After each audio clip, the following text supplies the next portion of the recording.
Electricast. Hello, ladies and gentlemen. This is Claudia Monticelli, your host for this podcast, Let's Talk Soul.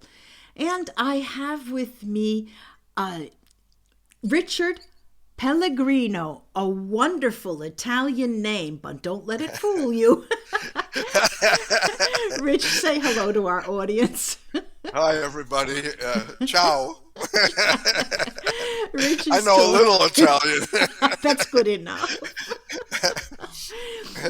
Rich is talking to us today from Georgia in the United States. Now, he's quite a character, has such a wide-ranging background. I hope that I could nail it in this one interview, but let's see. He's an internationally acclaimed social justice advocate. Now, if we can start with that. He can tell us exactly what that is and what you do. He's an author, he's a spiritual coach, a guide, and founder of many organizations, including but not limited to the Global Woke Institute. You can find the Global Woke Institute on Facebook, Instagram, TikTok, YouTube, and LinkedIn. And I'll also write his website, where his website is.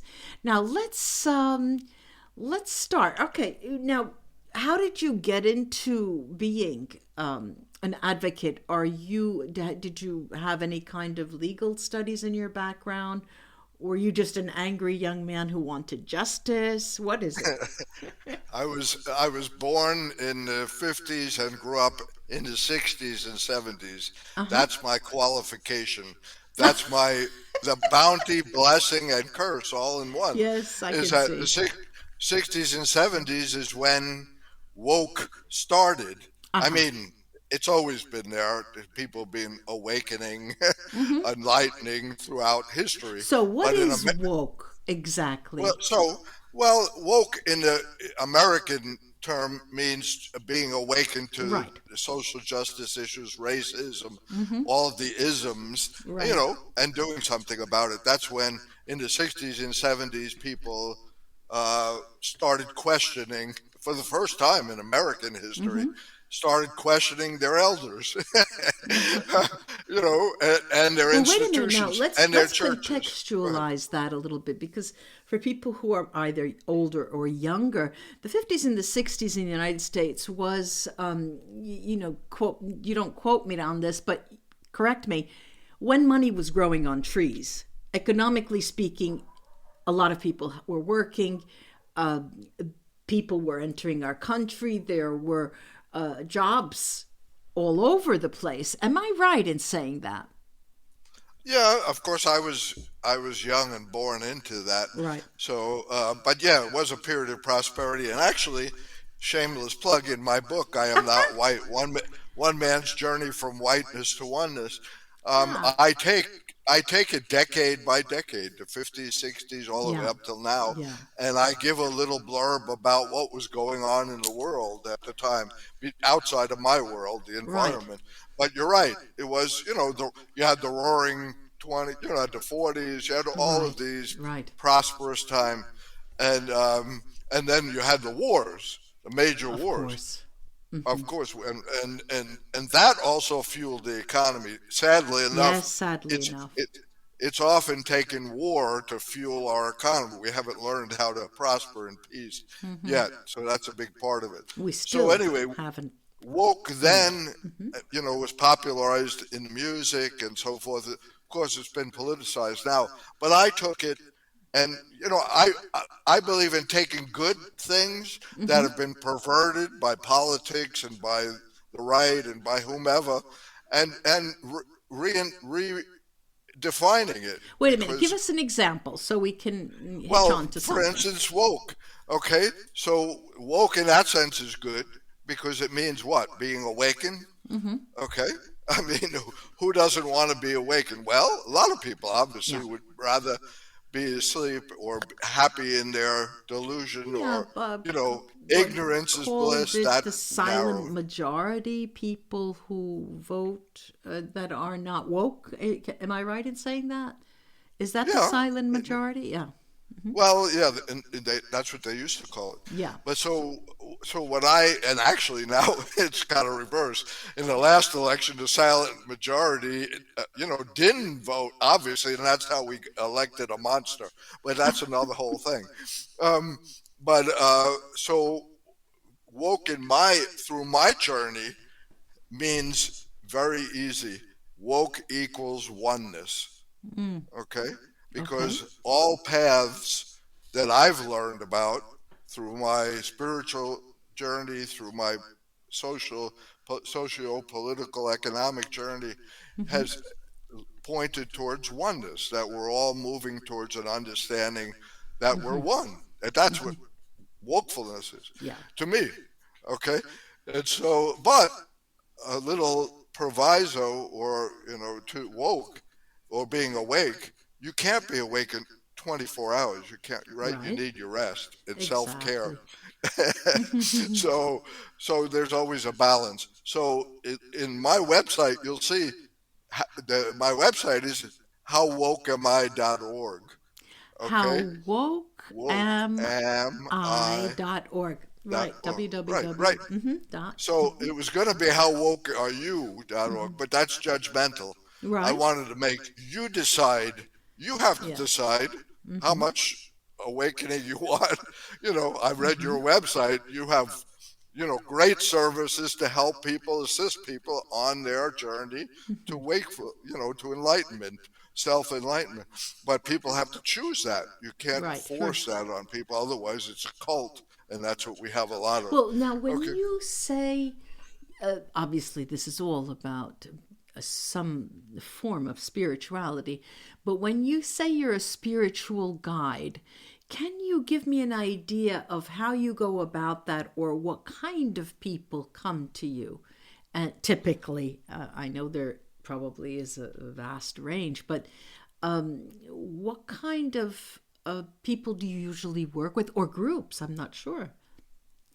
Well, my spiritual guiding is Hmm. interwoven in my advocacy and activism. Hmm. And so I don't actively promote that. I teach spirit. I believe in we have to reach people where they are Where they are. right now. Okay, so I don't hide the fact that my whole life, the fact that I'm still here after many adventures which should have Put an end pushed to me you. to the next Right, world, right. right, already, is because of this spiritual path or Hmm. foundation. And the fact that my purpose, perhaps, is to share that so that Hmm. people can find their own authentic spiritual identity, which again, I believe it all leads to oneness. So it doesn't matter if it's Right. authentic. So yeah, I mean, formally, and I'm transparent. My two major inspirations or channels, I would say, was the Baha'i faith, Baha'i community. What is the Baha'i Okay, community? uh, the Baha'i faith is the newest world religion, okay, which was founded in the 1800s in Persia and Iran. Hmm. Encyclopedia Britannica says it is the second most widespread religion on earth, Hmm. okay, which is it's the best kept secret. Right. Um, and because Baha'is don't believe in proselytizing, they believe that if kind of the Buddhist, Yes. that if you're searching for truth, you will find Baha'i, or you'll find Hmm. whatever your path is, Christian, Muslim, because again, the Baha'is teach they're all oneness, Right. the unity Hmm. of the religions, the oneness of God or a higher power or the creator or whatever, the universe, whatever your higher power is. So that's why I embraced Baha'i at the end of my spiritual search, which is in the 70s, and it's in my book. It took me Hmm. uh, And the around the name of your world. book? Name of my book again is I Am Not White, I am which is not easy white. to find on Amazon. I Am Not White, One Man's Journey from Whiteness to Oneness. And I'm Hmm. not trying to sell it, I Right. give it away at events. My favorite book title before that was Steal This Book by Jerry Rubin back in the 70s, the Chicago 7. So, because my whole goal now is to, like, said, is get the message out. That's always been my goal. is Hmm. to be a channel for the message that, listen, if I can do it, anybody can do it. That's one of Yeah. my mottos. If I grew up in New York, very typical Italian American family. Oh, If so people, you are an Italian American. I was oh yeah, joking at the beginning because there are oh, rarely, the Italians, even if they are Italian Americans, they could be anything because most of them don't talk Italian, like you said, ciao. Yeah. right, exactly. I taught French in high school. I didn't take Italian, but I Jesus. traveled to Italy and I Oh, that's a start. hung out on the beaches and watched Rischiatudo, the game show back then. That taught me some of the Rischio language. tutto. Right. I risk it but all. that, Yeah. but yeah, that was part of my whole thing in the '70s. That was a beautiful time. It was a great awakening or awakening, Well, wait and a I minute. Now, traveled that's a Europe. long time ago, right? So we got the 80s, the 90s, 20, Hmm. 2000, 2010, 2020s.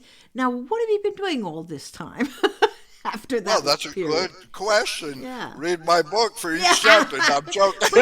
But no, I mean, look, Because ladies and it gentlemen, talks. you don't No, have you're right.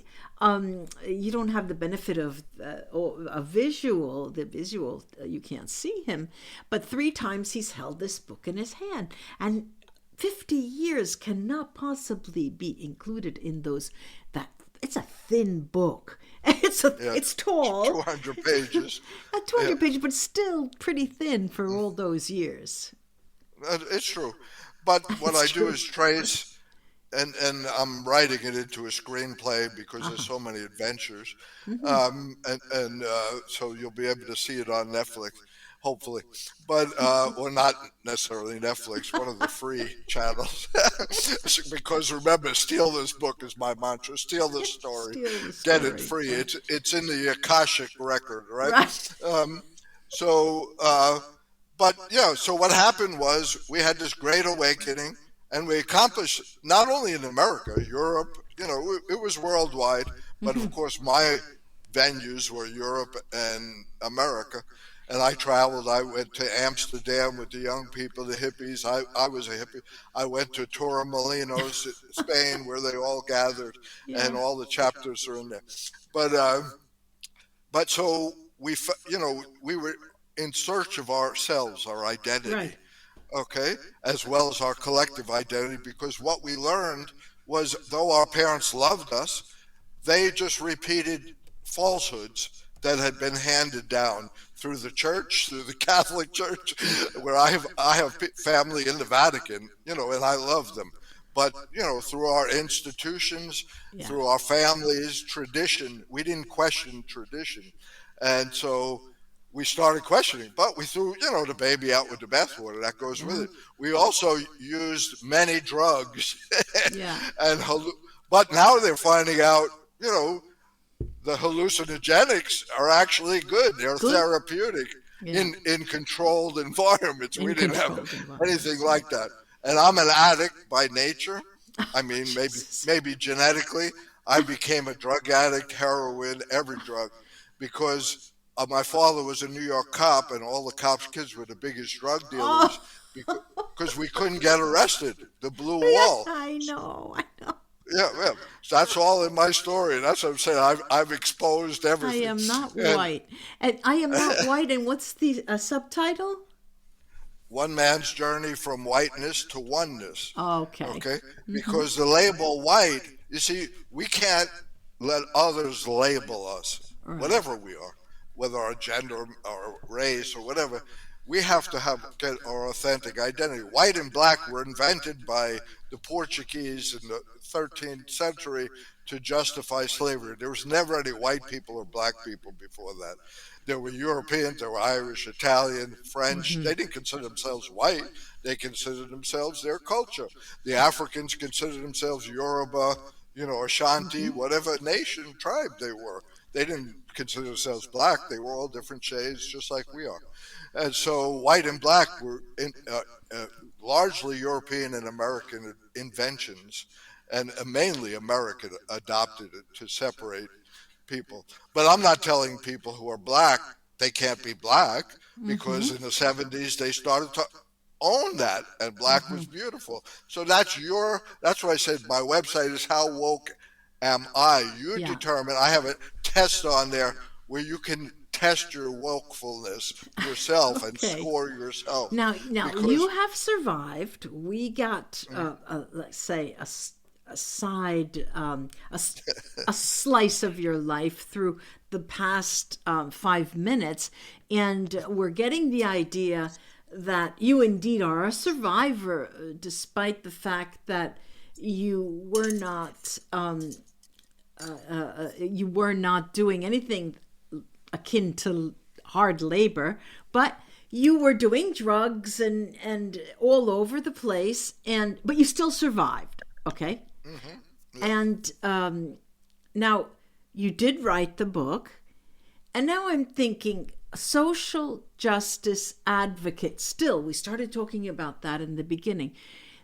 hmm Being an advocate for social justice can take many different forms, right? Right.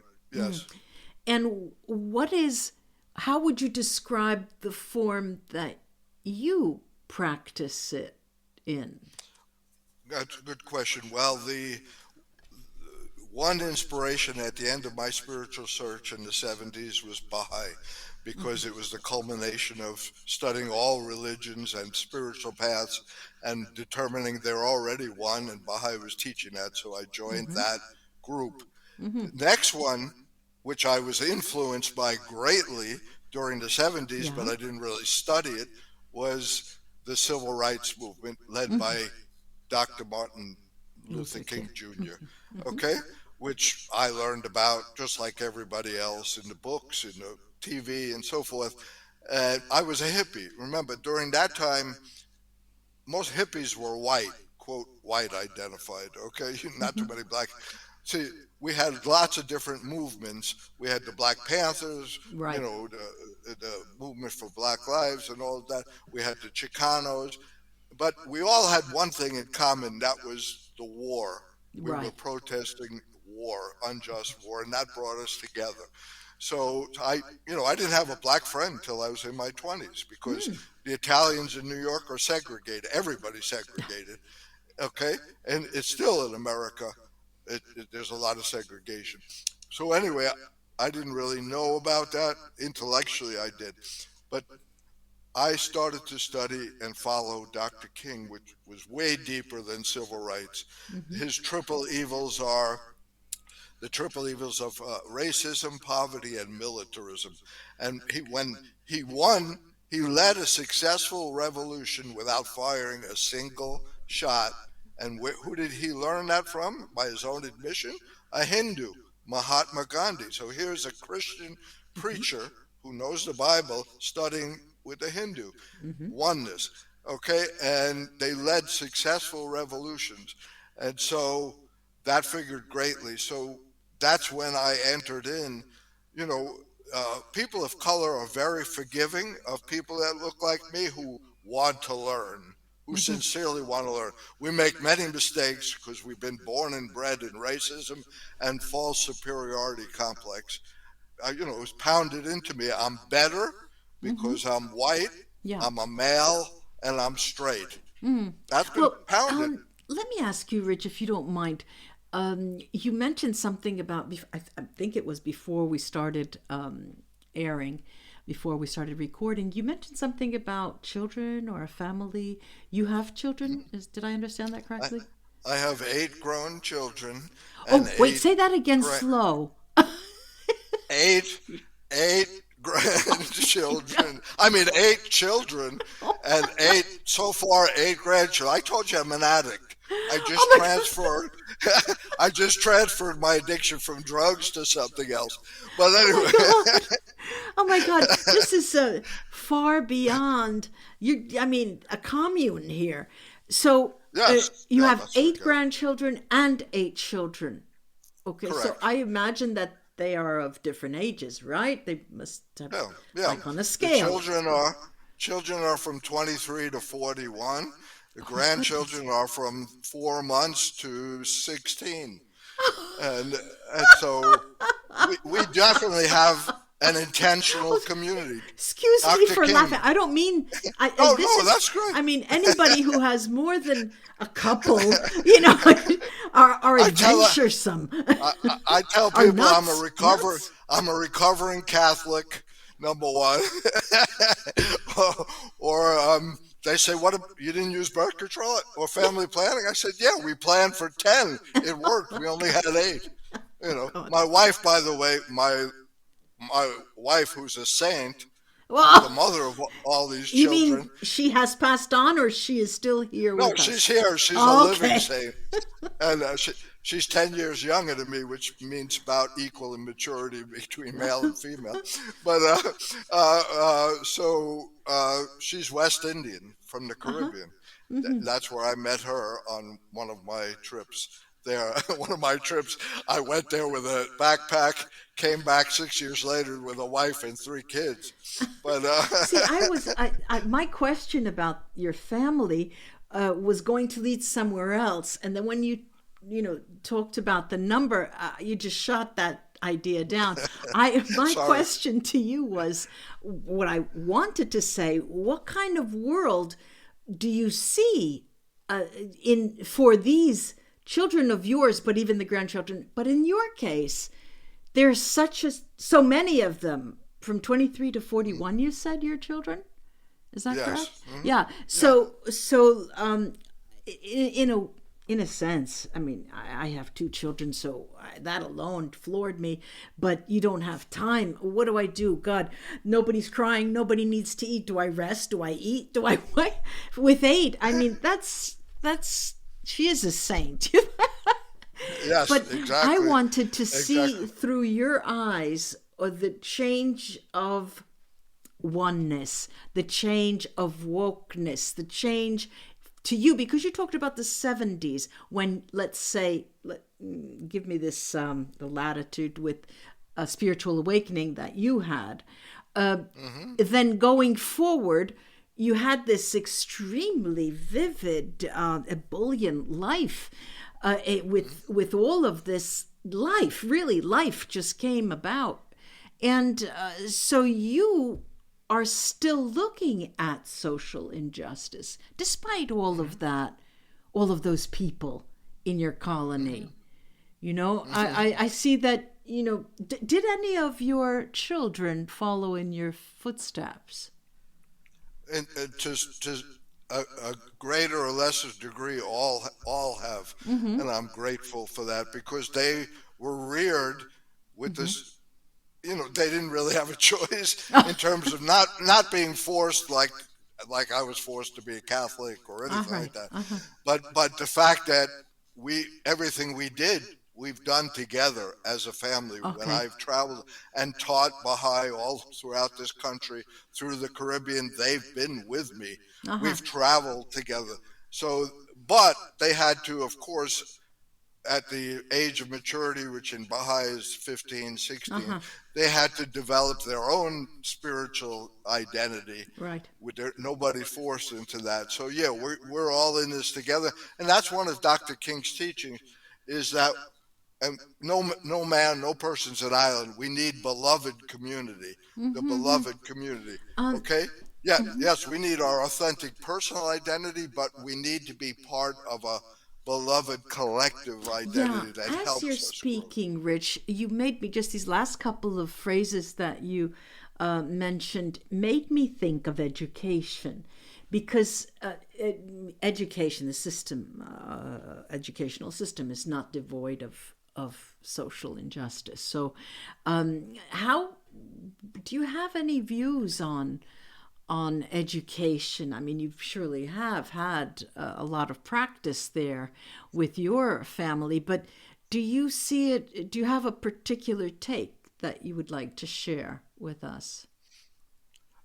Well, the main principle, the first teaching of Baha'i is independent investigation of truth. Mm-hmm. Okay, that you're not supposed to take my word for it. Even I Mm-hmm. tell my kids that you're not supposed to take the teacher's word for it, the priest's or Right. pastor's Mm-hmm. word for it. Okay, you have to, and that doesn't mean you have to fight and argue with it, Right. but you have to intellectually and emotionally dissect it for yourself. Okay. Right. And so that then develops within you one of my next favorite books, Oh, what's called a sovereign psyche. is this Okay. your book or No, a no, book this that is you one of read? my Bibles, one of Uh-huh. my A Bibles, Sovereign Sovereign Psyche by who? Psyche by Ezra Arahone. He's Ah. a professor of sovereign studies at Delaware University, but he's African American. He spends half of his time in West Africa studying African psyche to try to determine what his definition of sovereign psyche is, that you develop a mentality that you will rule yourself. You will not be ruled by anyone outside of you. You will This rule is yourself. quite That's a difficult sovereign to psyche. let's say, put into practice, especially when your children, when you have an educational system that, unless you're homeschooled, and then you take the responsibility We for did. that. We Well, see did that, both. yeah, We did it's both. it's difficult. This educational system everywhere. I can't say one country where maybe Italian, maybe Italy has good elementary schools, probably the best in the world. But I can't even say that anymore. It's changed so much. Yeah. It's but is it true that the Department of Education has been done away with in the United States? No, it's just one of those smoke and mirrors Oh, campaign promises. ah, It will be decimated to some extent, but they're just willy nilly, just trying to destroy everything, and it'll come back from its ashes, and maybe in a better way, but who people will knows? be hurt in the process. But our education system is designed to turn out robots, Right, to turn right, out exactly. non-thinkers. Yeah, That's the way it's always been designed. yeah. Okay, you ask about the 70s. The 70s was a turning point. Okay, but then the people like me, uh, although I was saved from it because I left this country in the 80s and went to the West Indies, and that was an eye opening from the so-called third world, where they still valued people over profit and over property and over material. That was my next big awakening. I thought I was woke, but that's why I call my organization the Global Woke Institute. Most Americans, even the most woke ones, hear about social injustice, racism, and everything, don't have a clue about the rest of the world and outside the border. We think we're it, right? So in the 80s, a lot of the hippies, a lot of the woke people turned to religion or business, materialism. That was the next logical thing, because when you're out here, you know, hippie, a minimalist, you're not surviving in the world, not Yeah. easily, right? So they turned to formal, organized religion, many of them, and materialism, and that's what happened in the 80s and 90s until again the new century we started being wokeful again because of 9/11. That was a rude awakening. Yeah. You know, unfortunately, this I was here. people don't change I was until there. without catastrophe. Well, Unfortunately, yeah. oftentimes. It's back to school season, and Clorox is donating 2 million disinfecting wipes to classrooms across America. Because back to school means things can get a little bit messy. Just ask second grade teacher Mr. Torres. Put me and just one Clorox wipe on a team? We can take on crayon smudges, sticky fingerprints on every surface, sneezes on the door handle, juice box explosion by the sink, snack crumbs, and don't even get me started on the bathroom passes. Clorox disinfecting wipes, teacher's #1 wipe. Think about it. Bathroom passes. Clean feels good. Based on unit sales data. You know, so that's It's so interesting that brings us.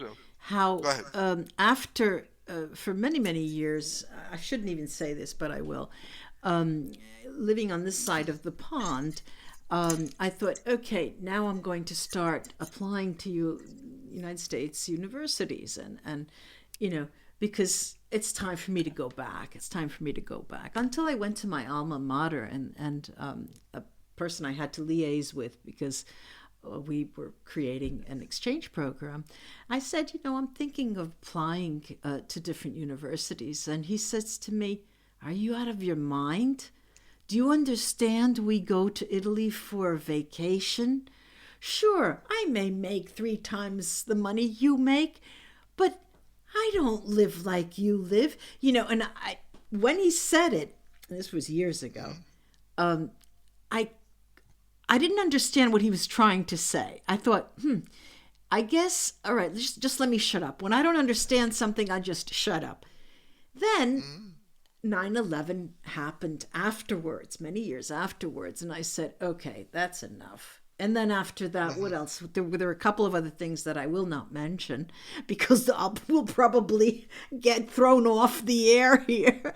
But I thought, I wonder, will I still be able to vote in a place like the United States? Will I still be able to do something, And the United States is such a complex country.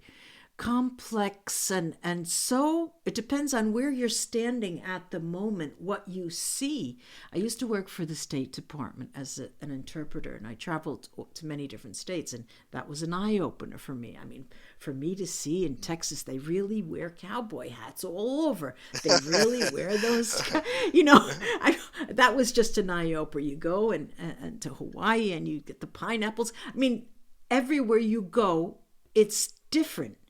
And so when you talk about the United States, it's very hard to talk about one country. It's true. And people outside of the United States see political representatives of the country. And that's where other foreign countries form an opinion of what is going on. Because then, of course, I'm wondering if you have ever had anything to do with entertainment, the world of entertainment, television, radio, things like that, where very wealthy people have a powerful engine, politically speaking. For example, what's his name? I just know his wife, George Clooney. George Clooney. She's the activist. George Clooney wrote that long article suggesting that Biden stepped down. And so like him, many other actors and I'm wondering if you have had anything to do with that kind of power, which is a world completely different in and of itself.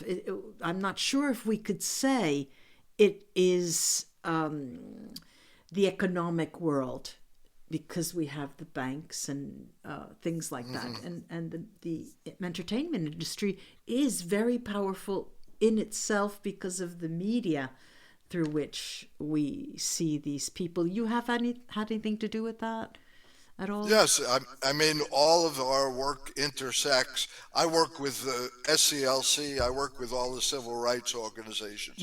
I'm the field director for Dr. King's organization, work with the King family. So we interact and utilize celebrities at all times. As a matter of fact, here in Atlanta, you use the key word, utilize them. What do you use them for? For what you just said, for education. Well, unfortunately, or fortunately, right now we have social media. Right. And so I'm getting a little bit of an echo, by the way. Must be me. Can you Okay. is it still okay for you, the sound? Yeah, it's okay. Okay. So really now education, celebrity status, all of that has become distributed. Yeah. Okay. For our generation, George Clooney, but if you ask my kids, they might know him. You might have to say what movie he was in, because but if you talk about social media influencers, Right. whose Right, name you're right. none of us know, right? So just like leadership, in the old days we had one leader like Dr. King, and so they assassinated our leaders. That's how they killed movements. Yeah. Today everything is more distributed, which is better, but it's harder In many because ways, yeah. it's more democratic, where we all Right. have to take a Right. part, but it's part of our progression. Right. The Baha'i teaching is we're progressing through the various stages of adolescence and maturity as a world, as a people. And part of that is like there's no clergy in Baha'i. Ah, We're all ministers. Okay, interesting. we elect our bodies, very democratic.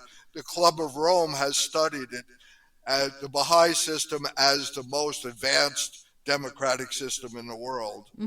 Studied as a How do you political spell system. Baha'i? Baha apostrophe I. Ah, okay. Okay. Interesting. I So mean, yeah, listening to you talk, on the one hand, I hear, I don't want to say enthusiasm, but there is an underlying enthusiasm to everything that you're saying. But it's a smooth, cool enthusiasm. So it is possible. It's a possible, enthusiastic feeling toward a change in imminent change in the world, and that's it's a good feeling. It's great actually, and I'm wondering how. And I'm going to your children again because they're another generation. How do they have that same sense, enthusiasm in terms of the future for their children?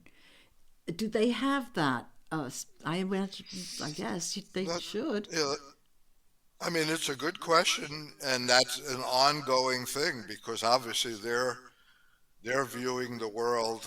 It's changing. It's Changing, yeah. changing quickly. So, but they have such a firm grounding in oneness, I would Yeah, say, in oneness. because There you go. because their culture, they also have the grounding that I got was living in a whole nother culture in the Caribbean and viewing the world through their eyes. Yeah. And it's a whole different world. Like you said, even in the U.S., it depends where you're born, what state. It's like Right. 50 different countries. Right. So what we're all the joy de vivre, the joy of life is listening and learning from everyone.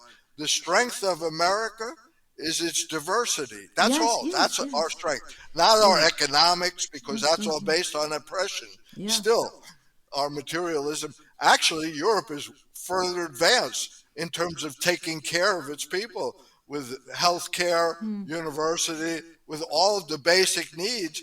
Europe always makes the mistakes and learns from them quicker than America does. And I attribute that because Europe is close to Africa and has a lot of African refugees That's that an bring the interesting thought. collective It's mentality, an the interesting cooperative, thought. Mm-hmm.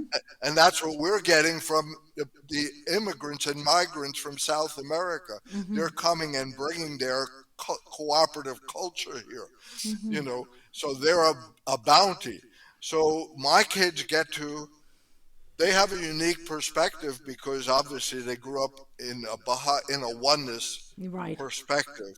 So, but they're like any other humans. They have Yeah. their fears. Of But course. my youngest daughter just gave birth. Okay, at 23, by choice, while she's in nursing school, she scheduled her inducement not to conflict with her final exam. That's how much in control she is Yeah. because she wanted to make sure her children experienced us, their grandparents. But so anyway, so they're all making their choices and they're great choices. Yeah. And they make mistakes like everybody Well, else. sure, sure. But But I'm trying to that's think. part of it. I'm thinking that probably the time would be ripe for another book soon. I'm asking. Yeah, well, He's looking wanna out do- the windows, ladies and gentlemen. He's looking out the windows. I think he's. I'm I'm working more on shorts because I'm learning how people learn, especially young people, and they don't learn by reading whole big No. books. Like I'm changing it into an audio book now because they've asked me to. But I'm doing. I used to do longer podcasts, just one person ones, and now I'm doing 8-minute ones. Okay. and they're way more popular, way more listened to.